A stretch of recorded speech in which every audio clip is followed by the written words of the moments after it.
Hi, and welcome to Career Mobility with James Mcilvena for November 2025. James, what are you thinking? Now, Melbourne Cup's run and done, and now we are on the crawl into Christmas. So I Are we think on the everyone, home straight, James? we are on the home straight, and hopefully we come home as fast as a cup winner does.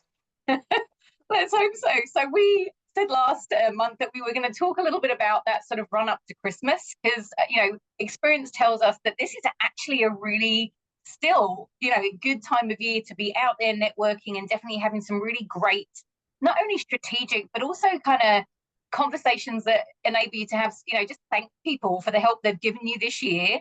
And it's amazing then what serendipitously can turn up. So, we're going to talk three really important pillars, and I've got some questions for James. I think you, as listeners, are going to find quite interesting. But we're going to talk mindset, we're going to talk well-being, and we're going to talk networking. And we know it's not the first time we've spoken about these topics, but really keen to obviously get James's insight into what he thinks could be the great ways for you to prepare yourself to have the best possible run up to Christmas and into the new year, into 2026. So we are going to start, James, with mindset. Okay. So question number one is, in your experience, how does adopting a sort of CEO of your career mindset change the way that people approach mobility and sort of the career transition process? Yeah, I mean, we talk about this a lot, whether it's career mobility, whether it's redeployment, or whether it's during the outplacement job search process. You know, we more broadly refer to it as career activation, which is and you're active. You're an activist. You are doing something. You're not waiting for something to happen.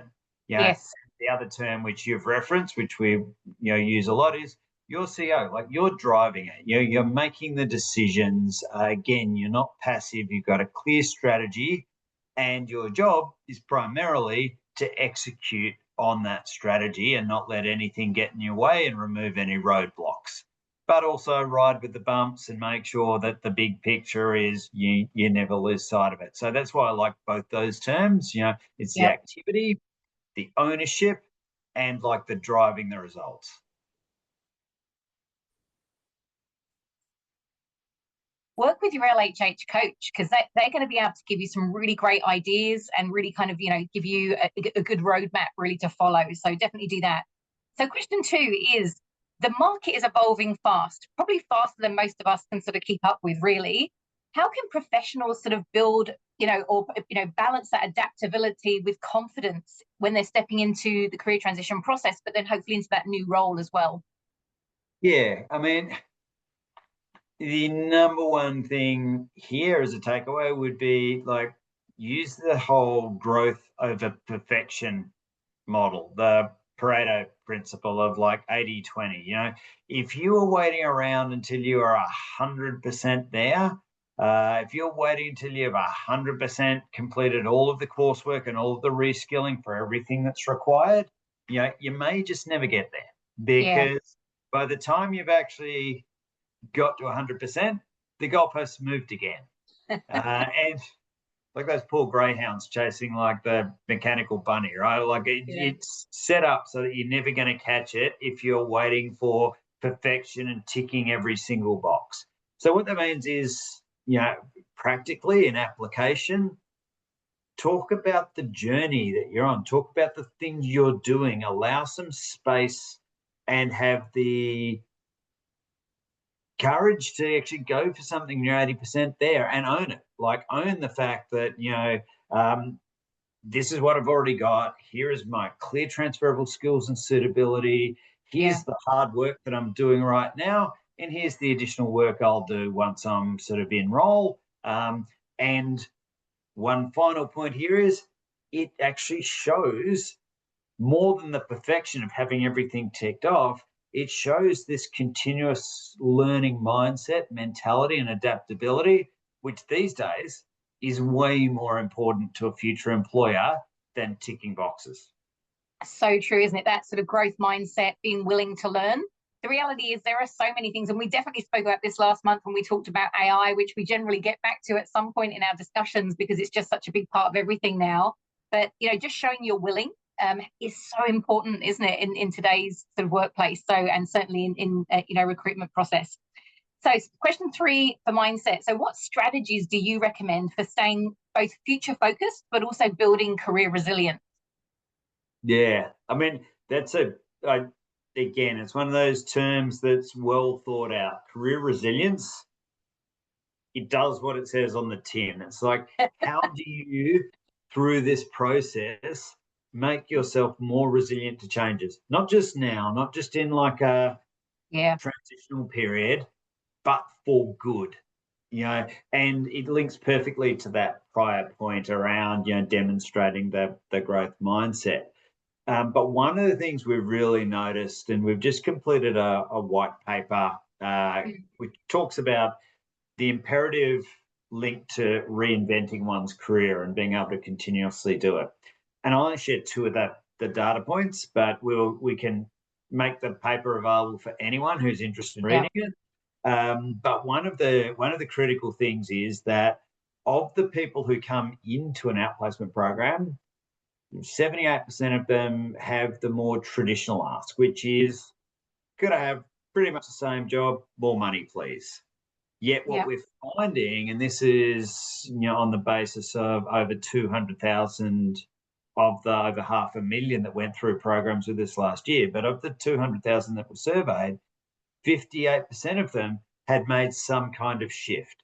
So that like-for-like role wasn't the reality in the outcome for the majority of people. Now, the nature of the shift and how different it was from the prior role, it's shades of grey, but that is a huge number, and it shows the mindset, and it shows the agility, and it shows the importance of continuous learning. And then it all comes back to the resilience, both in how you're adapting now, but actually how you're going to continue adapting once you land that role. Yeah. It's interesting, the whole idea of squiggly careers. I think people, I saw some stats the other day, and I mean, 20 to 30 roles in a lifetime is going to be quite the norm moving forward, which sounds quite crazy, but it's how things have changed. And so adapting to that and really being open to, again, what skills are transferable, but what else could you do that could be even more interesting for you than you were doing before? I think that's the benefit, isn't it, of career transition and kind of going through a program with a coach. And that might be 20, 30 roles and like an additional 6 side hustles as well, right? Because actually a lot of people are even talking about the roles now. It's like the role plus the side hustle that's going on plus the We've got a lot going on, right? But that's not a negative thing. Like that is a great thing. Like the instance of rise in sort of portfolio careers and people like that speaks to exactly that point around agility, because if people are not getting the learning, the adaptability, the resilience out of feeling like they're stuck doing the same thing in a single role, that complexity of putting experience together is actually what speaks exactly to that point. That's what keeps you resilient. Yeah, brilliant. So we're going to talk well-being now, because I mean we're both very passionate about it, both very active, and sort of really believe that your mindset follows if you're looking after yourself, basically. So, and we know career transitions can be stressful, so we acknowledge that, and both of us have been through those. So, what are some practical ways that you would suggest to manage people's energy, not just their time, when they're during this period? Yeah, it's very simple things, but need to be done. Like anything, the time management bit, not the time management is not important, but this, I specifically want to talk about energy management.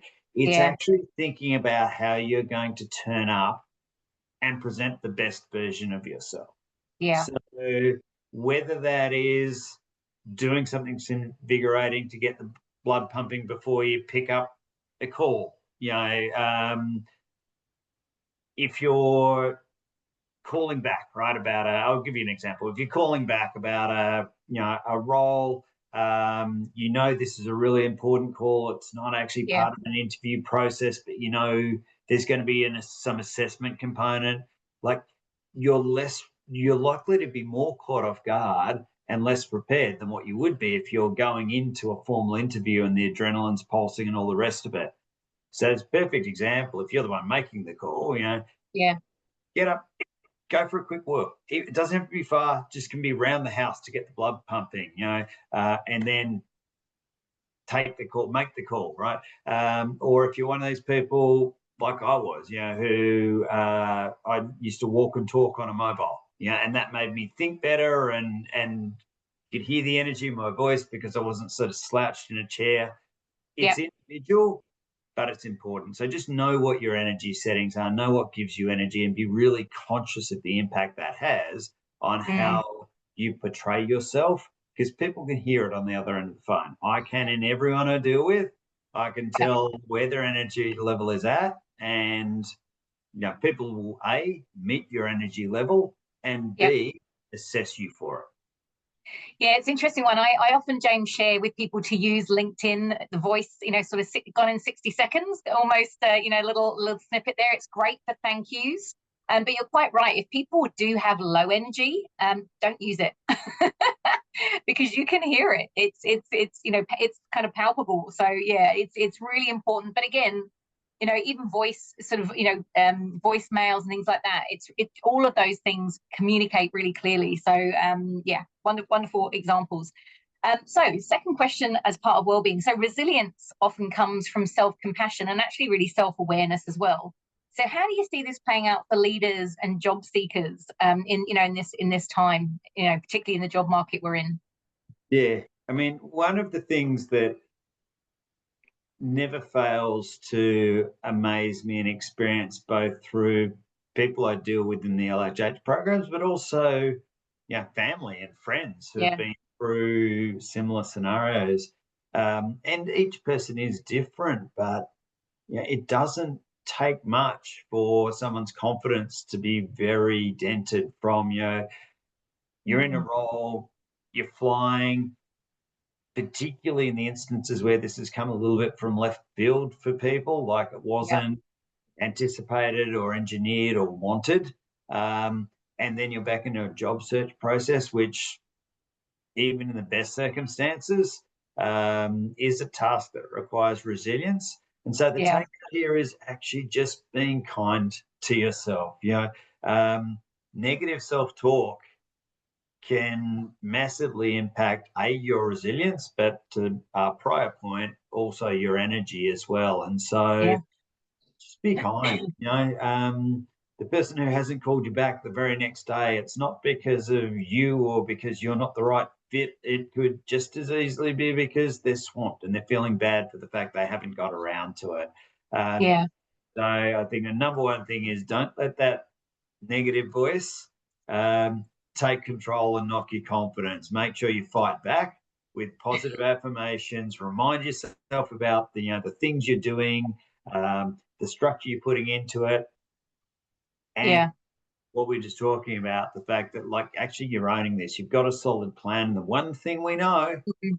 is everyone gets an outcome They eventually. do. So Yeah, but you're going to get there faster if you go easy on yourself and you yeah. actually defeat the negative self talk with some positive self talk and some affirmation about the things you're doing right. Brilliant. Love it.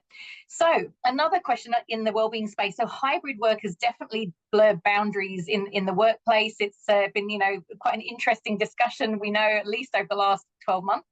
How can professionals protect their well-being while staying ambitious, and sort of, looking for these roles that are still work from home or for hybrid roles?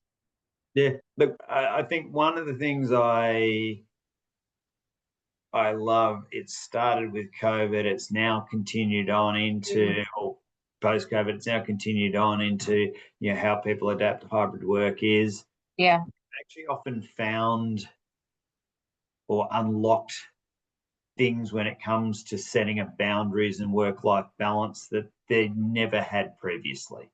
Uh, yeah, Maybe one of the only good things that came out of that time, but if it is, then let's hold on to it. And so I do speak to people in transition a lot, and they say, you know what, I've actually tapped into something, whether that is meditation, whether that's exercise, yeah. whether that's time with family, whether that's, things that they now have as a very clear not negotiable. Mm, And it's more commonplace to actually be introducing those things as a not negotiable up front. And it may feel like it, but I think the first thing is to define what those not negotiables are. And when I'm talking about may feel like it, that it's maybe not a great idea to be as upfront as you want to be. Gosh, what if I get ruled out of the process right now? Mm. Good. Yeah. Yeah. If Yeah. it's a non-negotiable, like, is it Yeah. any better to waste more time and be 3 discussions in? Yeah. So there's wants and not negotiables, and that's the other final point I'd make is just be clear about the not negotiables for you, Yeah. then have the wants. The not negotiables need to be discussed very clearly up front. The Yeah. wants that are the nice to haves, they're the ones that you can sort of sense throughout the discussions how it goes. But be clear before you start the role. There is nothing more frustrating on Yeah. both sides that there's a lack of clarity. So if the employer is unclear and then all of a sudden there's these asks that weren't articulated through the selection process, Yeah. that's frustrating. But it's equally as frustrating for an employer if nothing's been articulated throughout the process. And then at the end of the first week of induction, it's like, oh, by the way, yeah, Yeah. it never ends well. So takeaway here is be clear on your not negotiables, be clear on your wants. Not negotiables need to be raised really early in any discussion. And Yeah. once you can actually nuance and evolve throughout the discussion, but make sure that you understand what it looks like for you Yeah. ahead of signing a contract and definitely ahead of day one. Brilliant. I love that. Avoid the curveball. But I think it is that thing about, when you know what is important to you and what's going to have you thrive versus survive in a work environment. Again, as you say, it's beneficial not only to you as an individual, but also to your new team, your employer, the environment that you're in.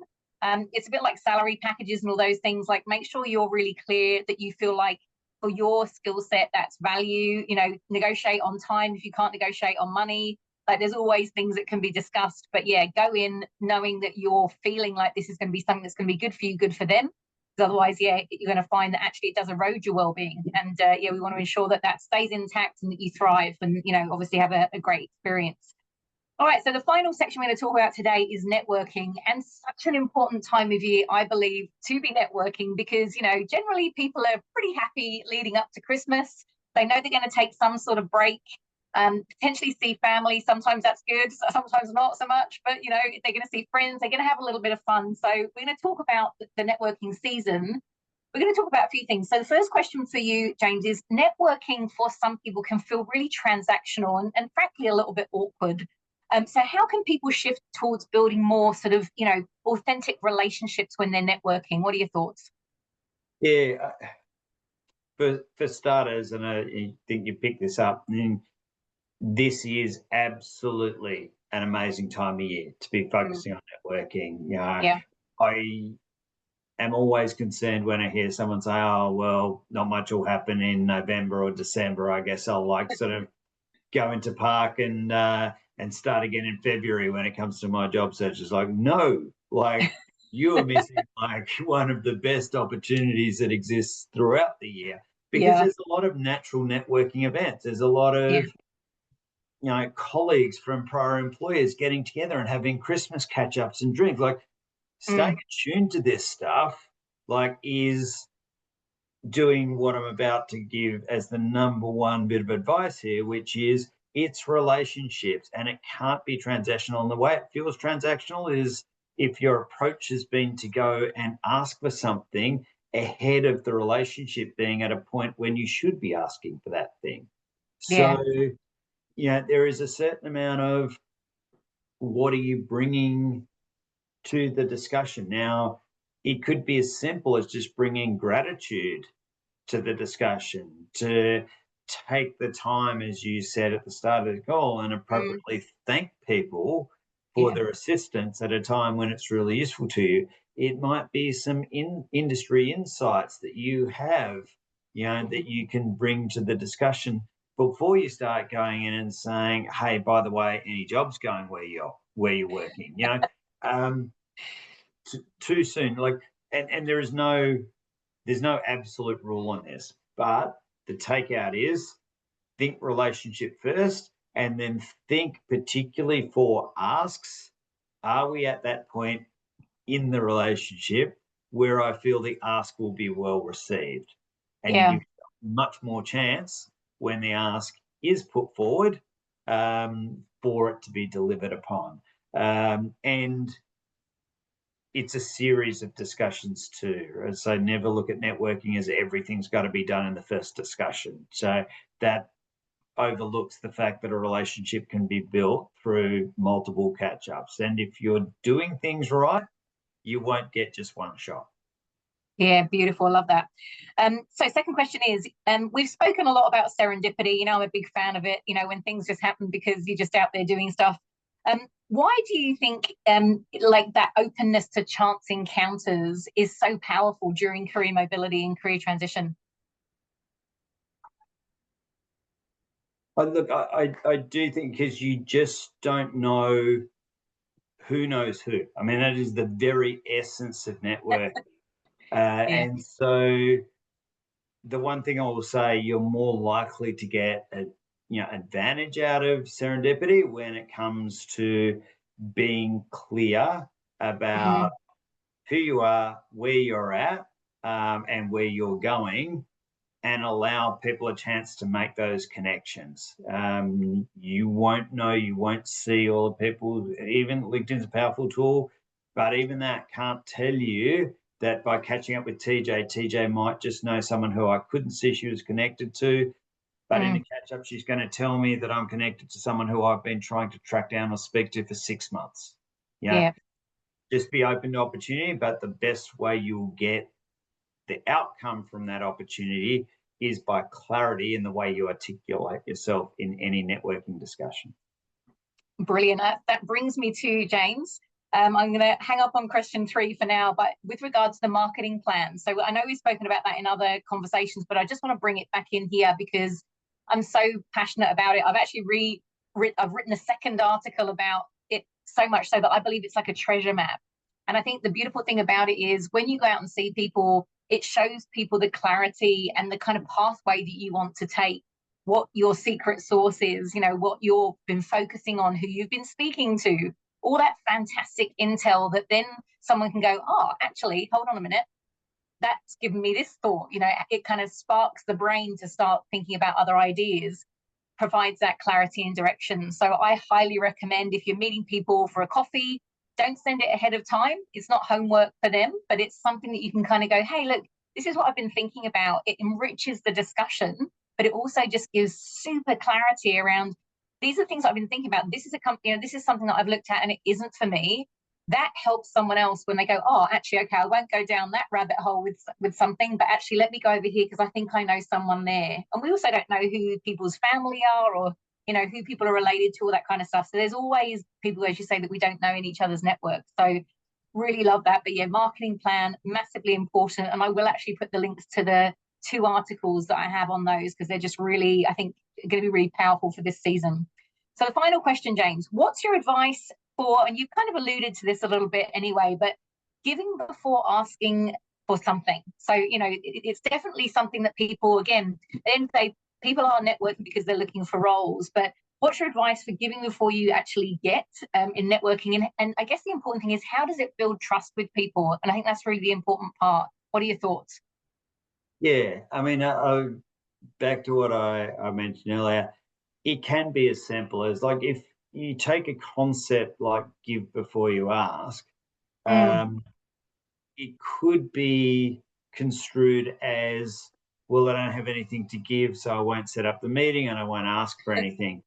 No, like that's not the point of give before you ask, if you ever hear that at all.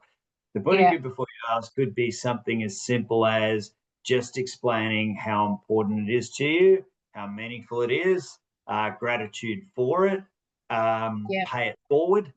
As in, I would love to think if the situations were reversed, I'll happily help you in future. yeah, There are a number of different things. So don't think about give before you ask as I don't have something to give this person today, or I don't have insights to share, so therefore I won't go I won't go and do it, or I won't have a specific ask.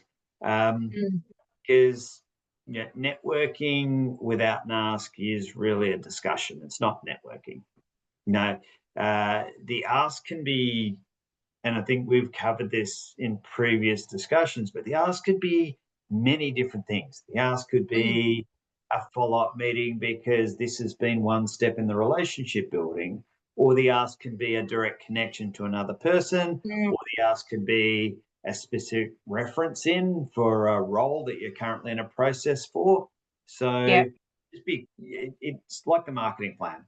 Be clear about, is the give going to be gratitude, or is the give some kind of knowledge you can share? And what is the ask? Is the ask something as simple as a follow-up meeting because this has been a relationship build, or is the ask something very specific that requires an action? And one final point for me on the ask is, if an ask is committed to, follow up.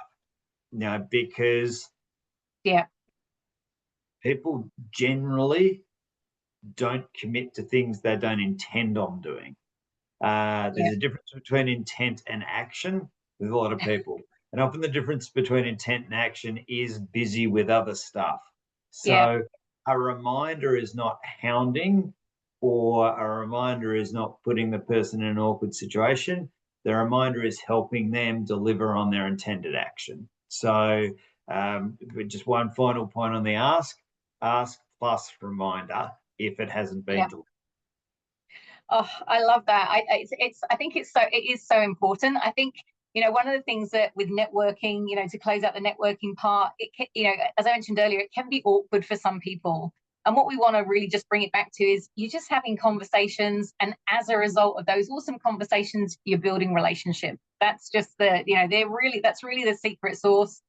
And then, I know when we spoke about setting this up, you mentioned to me that someone had actually sent you a note to say thank you for something you had done for them. And I was like, wow, that, good on you, James, first of all, for helping, but also good on them for actually taking the time to thank you, because that's giving you something just as a result of doing what you'd normally do. But it does have definitely a feel-good factor associated with that. And whether it's a voice note or whether it's a written note or an email, whatever it ends up being, there's no doubt for us as human beings, it kind of, I call it closes loops. It sort of closes the loop on that. And you're like, oh, of course, and actually, you know what, if you ever need anything else, I'll be here to help you again. Because even if it didn't, if you ask something of someone and they're not able to help, unfortunately, that's life. Sometimes that happens. But you can even thank for that, because at least they put some effort in, and, who knows what they could help with next. But it's like, never close those doors, always be building those bridges. I think that's really important in building that trust in the networking as well. Yeah, and I'm glad you brought it up, because it does spell like a really great point to finish on. Like that note actually meant a lot to me. I mean, it's part of my job, right? So I do get involved in a lot of discussions and help a lot of people, and I don't expect everyone to write a short thank you note. Yeah. But it really stands out when someone does, because for all the discussions I have, less than 10% of them will follow up with a note. So it is a real differentiator. And I do absolutely, if that person wants to ask for something tomorrow, we can jump straight to the top of the queue. So it's a really, really good tip. Oh, love it. Brilliant. Well, thank you so much, as always. Hope that gives people some really good ideas, thoughts, inspiration for their Christmas networking. We will be back in February 2026. We're going to wrap up the year here, but we've really, really enjoyed all the discussions that we've been able to have. We really hope they've added value. And thank you so much, James, for always bringing such great insights. Really appreciate it. No problem. Thank you for hosting, TJ. Thank you. Cheers.